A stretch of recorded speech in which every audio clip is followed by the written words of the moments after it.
পৃথিবী তোমাদের সামনে তুলে ধরা হবে। দেখবা খালি উপার্জন আর উপার্জন, পয়সা আর পয়সা, প্রযুক্তি আর প্রযুক্তি। না বুঝে প্রযুক্তির পিছনে লেগে কোটি টাকা ইনকাম করবে, পৃথিবী তোকে ধ্বংস করে দিবে। এরকম উপার্জন করিও না সম্মানিত দিনী ভাই বোন। এর অর্থ এই নয় যে নিঃস্ব হতে হবে, এর অর্থ এই নয় যে নিঃস্ব হতে হবে, বিত্তশালী জমিদার হতে হবে, এ কথাই ঠিক। বেশি পয়সা উপার্জন করতে হবে, এ কথাই ঠিক। আল্লাহ রাসূল বলছেন, বুখারী মুসলিমের হাদিস, তোমরা ছেলে মেয়েকে ছেড়ে যায় না এইভাবে যে মানুষের কাছে হাত পাতবে, ছেলেদেরকে সবল করে ছেড়ে দেওয়ার চেষ্টা করবে। রাসূল সাল্লাল্লাহু আলাইহি ওয়াসাল্লাম যেদিন তাবুকের যুদ্ধে বের হয়েছিলেন, সেই দিন 600 কিলোমিটার পথ তাকে যেতে হবে। খেজুর পেকে এসেছে মাত্র, বাড়িতে কারো টাকা পয়সা নেই, নিরুপায় চিন্তা ভাবনা করছেন কি করা যায়, টাকা ছাড়া যাওয়া যাবে না। তিনি বললেন, কে কি করতে পারো? ওমর বললেন, সুযোগ একটা এসেছে, আবু বকর সিদ্দিক রাদিয়াল্লাহু তাআলা আনহুকে পরাজয় করতে হবে।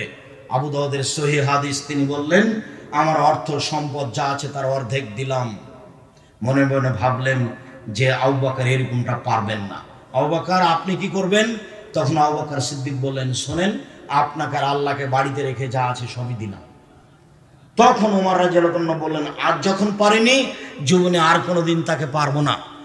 যা তিনি দিয়েছেন তাতে ভ্যান ভাড়া হবে না, তবে তিনি যা বলেছেন সেই বাক্য ডেঙ্গিয়ে পৃথিবীর কোনো মানুষ আর আগে যেতে পারবে না।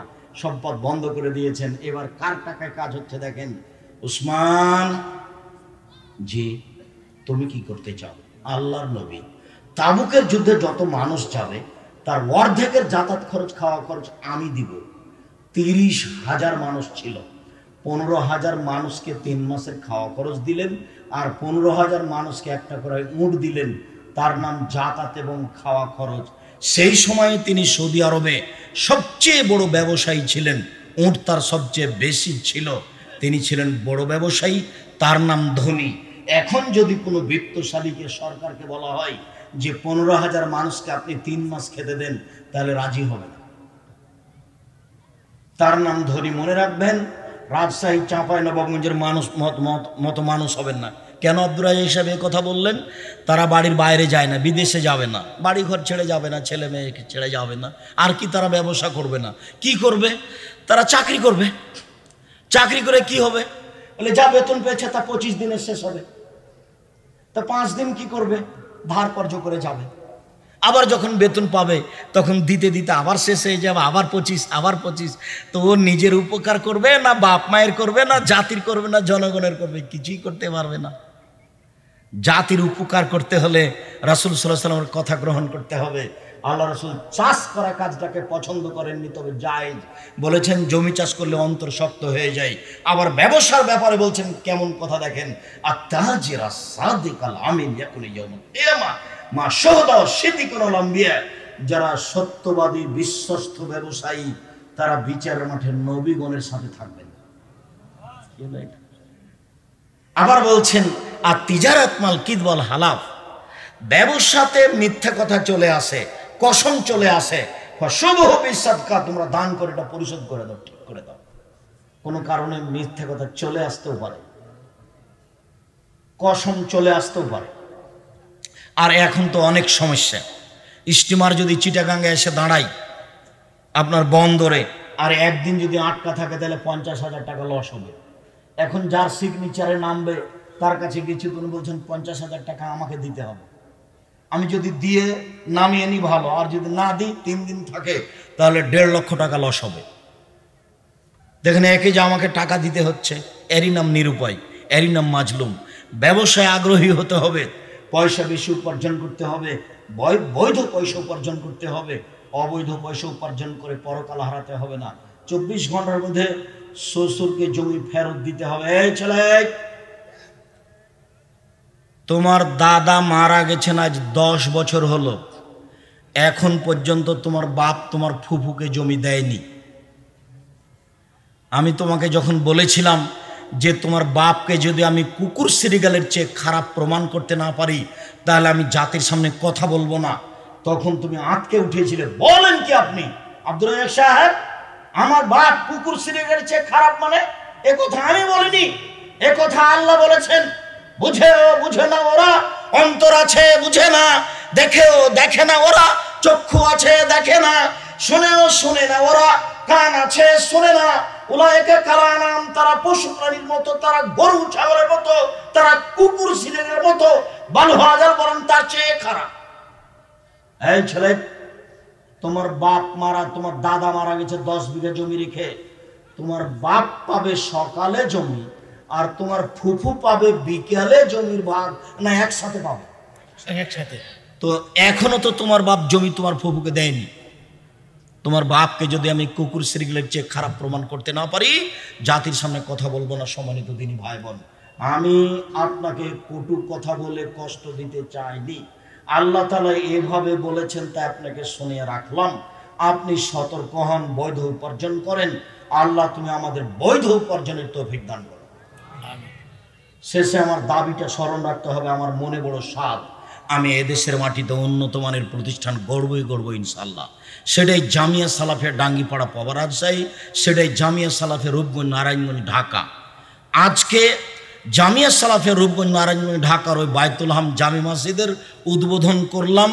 তার মানে বালু ভরাট ফেলা শেষ হয়েছে।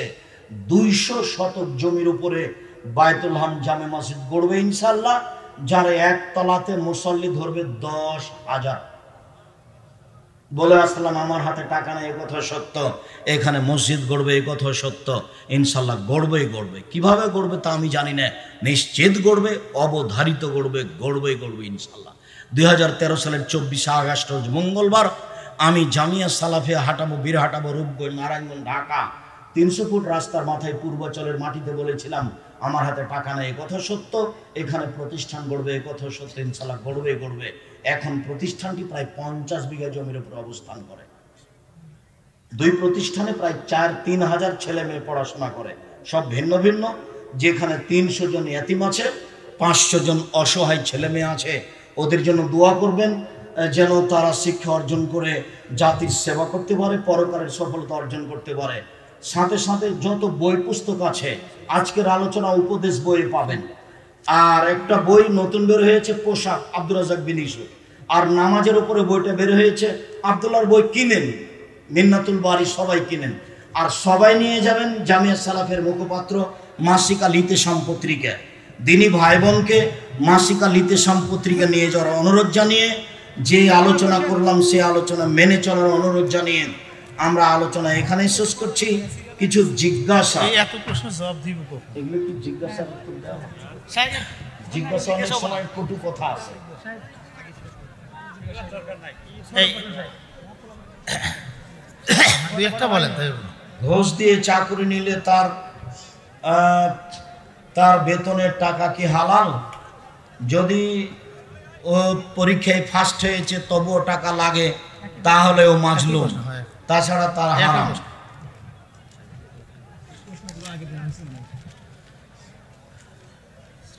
সাদা স্রাব কি অজু ভাঙে? জি না, সাদা স্রাব অজু ভাঙে না।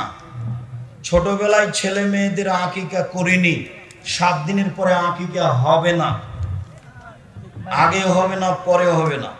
বিয়ের সময় যদি মেয়ে কবুল না বলে তাহলে সে বিয়ে ইসলাম সম্মত কি? মেয়ের কবুল বলাটাই না জায়েজ। মেয়ের কাছে কবুল করাতে যেতে হবে না, ওটাই জরুরিভাবে ছেড়ে দিতে হবে। কবুল ওর বাপ করাবে, মেয়ের বাপ। এর কারণে জরায়ুর নাড়ি কেটে ফেলা যাবে কি? সেটা চিকিৎসকের ব্যাপার, কেটে ফেলতে পারে, নিতেও পারে। অনেক সালাফি আলেম বলেন বুকে হাত বাঁধার হাদিস জয়ী, বুকে হাত বাঁধারই হাদিস সহি, নাভির নিচে হাত বাঁধার হাদিস জয়ী। আমি দাড়ি রাখতে চাই কিন্তু স্ত্রীর নিষেধ। আমাদের গ্রামে মহিলারা ঈদের সালাত বাড়িতে জামাতে পড়িয়ে খুতবা দেয়। জি না, মেয়েদেরকে ঈদের মাঠে যেতে হবে জরুরি, বাধ্য। জুমা মসজিদে মহিলারা ঈদের সালাত আদায় করবে, এটা বিদআত। এরকম প্রথা রাসূলের যুগে ছিল না। রব্বানা লাকাল হামদ জোরে পড়া যাবে কি? যায়, তবে ধীরে পড়া উত্তম। আস্তে আস্তে বেকায়দায় পড়ে সুদখোরের বাড়ি দাওয়াত খাওয়া যাবে কি? নিরুপায় হয়ে খাবেন, স্বইচ্ছায় নয়। অজু শেষে ঘাড় মাসা করা বিদআত। অনেকেই বলে আপনি আগে যুব সংঘ দলে ছিলেন, ভুল বলেছে, তওবা করতে হবে। পরহেজগার হওয়ার জন্য কি কি আমল করব? 5 ওয়াক্ত সালাত আদায় করেন, কোরআন তেলাওয়াত করেন, হালাল রুজি খান, আর দুজন যেখানে বসে আছে ওখানে বসবেন না। ওখানে আর একজনের বদনাম হচ্ছে, পরকাল হারাবে। আড্ডা পিটবেন না। দল বেঁধে কবরস্থানে যাওয়া, জিয়ারত করা বিদআত। একাই যাবে। এই চল সালাতুত তাসবিহ পড়া যাবে কি? হাদিস সহিহ নয়। তাহাজ্জুদ পড়েন, তাহাজ্জুদ। সাব্বিহ ইসমা রাব্বিকাল আলার জবাবে সুবহান রাব্বিয়াল আলা সবাই জোরে বলবে, জিনা চুপে চুপে। সূরা 3 এর শেষে বালাওয়ালা যে বলা যাবে না, সূরা 3 এর উত্তর দেওয়া যাবে না। সূরা আলার যাবে, সূরা গাসিয়ার যাবে। অনেকে বলে দাড়ি রাখা তেমন গুরুত্ব নেই, কিছু বলুন। দাড়ি রাখা জরুরি, ফরজ। গুরুত্ব নেই কথা বললে কাবিরা গুনাহ হবে। জর্দা, গুল, বিড়ি, সিগারেট খেলে 40 দিন সালাত কবুল হবে না, এটাই ঠিক, এ কথাই ঠিক। মহিলাদের কাফনের কাপড় 5টি কি? জি না, 3টি। 5টির হাদিস ঠিক নেই। দলিলবিহীন জায়গায় মসজিদ স্থাপন করা যাবে কি? দলিলবিহীন মানে যে কোনো জায়গায় মসজিদ নির্মাণ করা যায়, তবে ওয়াকফ না হলে ওই মসজিদ বন্ধ করতে হবে, ওয়াকফ করার জন্য বলতে হবে। সরকারি জমিতে যদি মসজিদ নির্মাণ হয় তাহলে একটা ডিসিওসি বরাবর একটা দরখাস্ত অনুমোদন থাকা ভালো। ব্যাংকে চাকরি হালাল হবে কি? জি না। ব্যাংকে টাকা জমিয়ে রেখে ইবাদত কবুল হবে কি? নিরুপায়ী হয়ে ব্যাংকে টাকা রাখতে পারে, যা লাভ আসবে সেগুলো অসহায় পুরুষ নারীকে দিয়ে দিবে। যারা ধান, গম, গরু, উট এগুলোর ওসর বা যাকাত আদায় করে না, তার হুকুম কি? তার ইবাদত কবুল হবে না। লুঙ্গি, শাড়ি দিয়ে যাকাত দেওয়া যাবে কি? জি না। যাকাত টাকায় হস্তান্তর করতে হবে। যাকাত পরিবর্তন করে কাপড়, লুঙ্গি বিতরণ করা যাবে না, কেননা যাকাতের টাকাটা যেটা, ওই টাকার মালিক উনি নন। যাকাতের ওই টাকাটার মালিক হলো ফকির মিসকিন। অতএব যে জিনিসটার মালিক তিনি নন, সেই জিনিসটার উপরে তিনি ক্ষমতা খাটাতে পারেন না। উনি টাকাটা দিয়ে যদি কাপড় কিনেন তাহলে আর একজনের টাকার উপরে উনি ক্ষমতা খাটালেন। মনে হয় কথা বুঝাতে পারেনি। যাকাতের টাকাটার মালিক কে? ফকির মিসকিন। তো উনি তার হাতে দিয়ে দিবেন, তাহলে তার জিম্মেদারি শেষ। তো উনি কেন যাকাতের টাকা দিয়ে লুঙ্গি কিনতে গেলেন? তাহলে ওই টাকার উপরে এখনো তার ক্ষমতা আছে? না, ওটা তো নেই। আপনি একদিন আমাদের কেন্দ্রীয় মসজিদে খুতবা দিবেন, সময় হওয়া কঠিন আছে। আজকে আপনাদের মেহমানের অনুরোধে তার আর একজনের মাধ্যম দিয়ে চলে এসেছে। আমি এখানে আসা পর্যন্ত ওনাকে খুঁজছিলাম যে ইনিকে, যার মাধ্যমে চলে আসলাম।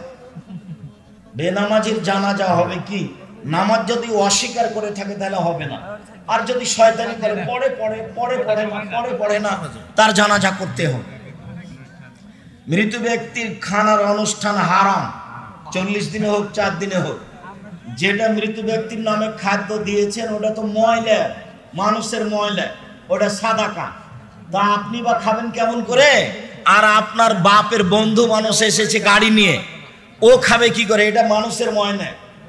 আল্লাহ রাসূল এই হোসেন একটা যাকাতের খেজুর মুখে দিয়েছিলেন। আল্লাহ নবী ভাবতে উঠে মুখের ভিতরে আঙ্গুল ঢোকে খেজুরটা বের করে বলেছিলেন, আমার সারতা, এই তুমি বুঝো না? সাদকা হচ্ছে মানুষের ময়লা, আমি খাই না, আমার বংশ খায় না, আমার বাড়িতে যে কাজ করে সেও খায় না, তাদের উপর হারাম। কাজে ওইভাবে মরা মানুষের অনুষ্ঠান করা হারাম। হানাবি কিছু ভাই বলে আহলে হাদিস ইংরেজদের থেকে এসেছে, এটা অপবাদ। তাকে জবাব দিতে হবে বিচারের মাঠে এবং দুনিয়াতেও।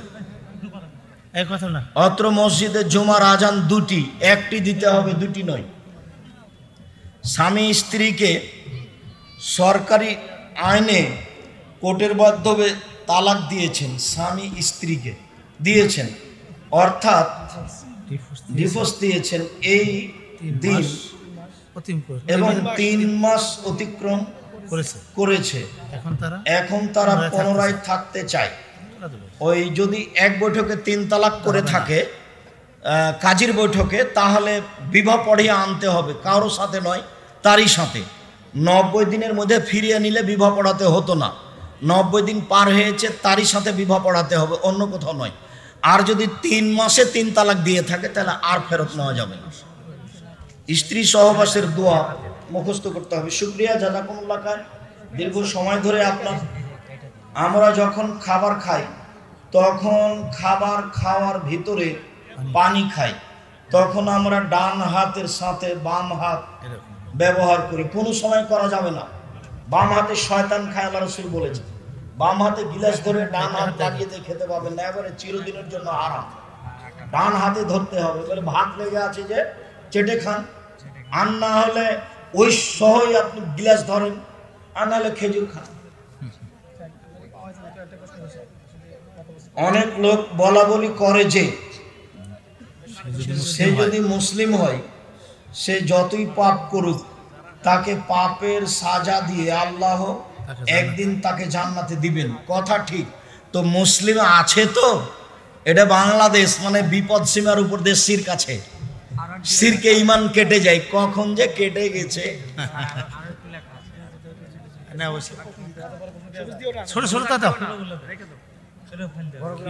বুকে হাত বাঁধা।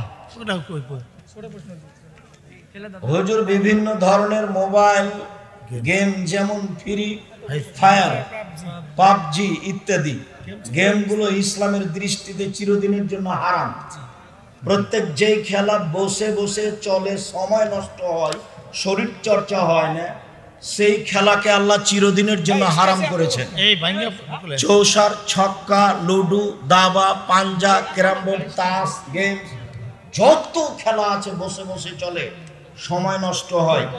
এই খেলায় যদি কেউ হাত লাগায় তাহলে তার হাতকে শরীরের রক্তের মধ্যে ডুবিয়ে দিল, একেবারে হারাম। শ্বশুর বাড়ি হতে খুশি হয়ে কোনো কিছু দিলে নেওয়া যাবে কি? পরে নিতে হবে, বিবাহের সময় নয়। আব্দুর রাজাক সাহেব পরে নেওয়ার দলিল, ফাতেমা রাসূল সাল্লাল্লাহু আলাইহি ওয়াসাল্লামের বাড়িতে গেছিলেন কাজের লোক চাইতে, তো আল্লাহর নবী বলেননি যে বিবাহের পরে কাজের লোক দেওয়া যাবে না, এই কথা তিনি বলেননি। তিনি বলেছিলেন যে তুমি এগুলো এগুলো বলো, তাহলে আর কাজের লোক লাগবে না। তো বিবাহের পরে বাপ মেয়েকে কিছু দিতে পারে, তার প্রমাণ এইটাই। উনি যদি বলতেন সাবধান, বিবাহের পরে মা বাপের কাছে কিছু চাওয়া যাবে না, তাহলে এটা চিরদিনের জন্য হারাম হতো। বিবাহের সময় যা কিছু লেনদেন হয় তা যৌতুক, তবে চাপ দিয়ে শ্বশুরের কাছে কিছু আদায় করা যাবে না। মেশকাত শরীফে ব্যাখ্যা গ্রন্থ মেরকাতুল মাফাতি 3 নম্বর খণ্ড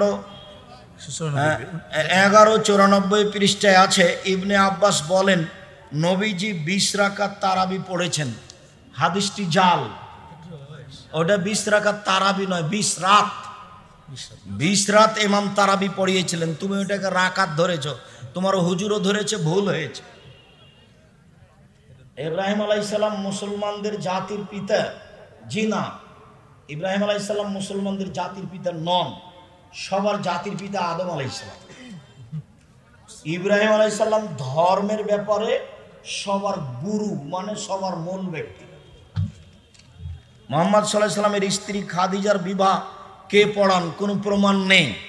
কেউ যদি প্রমাণ করে যে পড়িয়েছেন এই, তাহলে সেটা মিথ্যা হবে। কিভাবে বিবাহ হয়েছে? তাদের ওই আগের নিয়মে হয়েছে। জায়নামাজে যদি মসজিদের নকশা আঁকানো থাকে তাহলে সালাত হবে কি? সালাত হবে, নেকি কম হবে। ওই জায়নামাজ ব্যবহার করবেন না।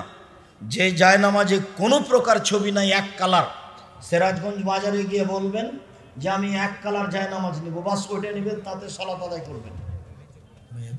মায়াতকে গোসল করানো ব্যক্তি বা কবর খননকারীকে ওয়ারিসদের পক্ষ থেকে খাওয়ানো যাবে কি? অসহায় মানুষের খাওয়াবেন, খাওয়াতে হবে মনে করলে গুনাহ হবে। ঘুষ না দিলে চাকরি হচ্ছে না। ইউটিউব এবং ওয়েবসাইট থেকে গুগল অ্যাডসেন্স এর টাকা ইনকাম, ও এটা সঠিক বেঠিক বোঝা যায় না। আপনি এখন বুঝেন কি না যে এটা কতদূর হারাম কতদূর হালাল? স্পষ্ট যদি হন যে এটা হালাল তাহলে খাবেন, যদি অস্পষ্ট হয় তাহলে তা হারাম। আমি নিজেও বুঝি না তার হালাল হারাম।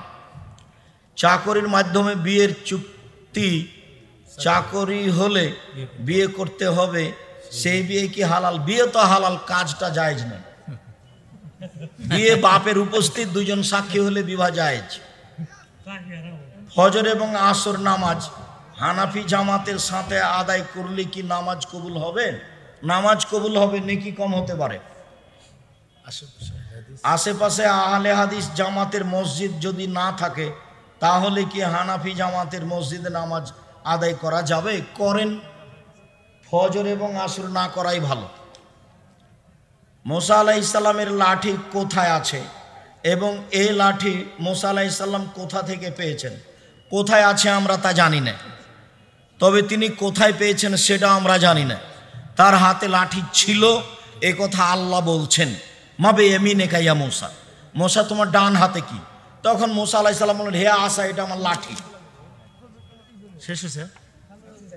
বিবাহ স্বর্ণ উপহার দিলে, বিবাহে স্বর্ণ উপহার দিলে পুরুষের জন্য তা গ্রহণ করা বৈধ হবে কি?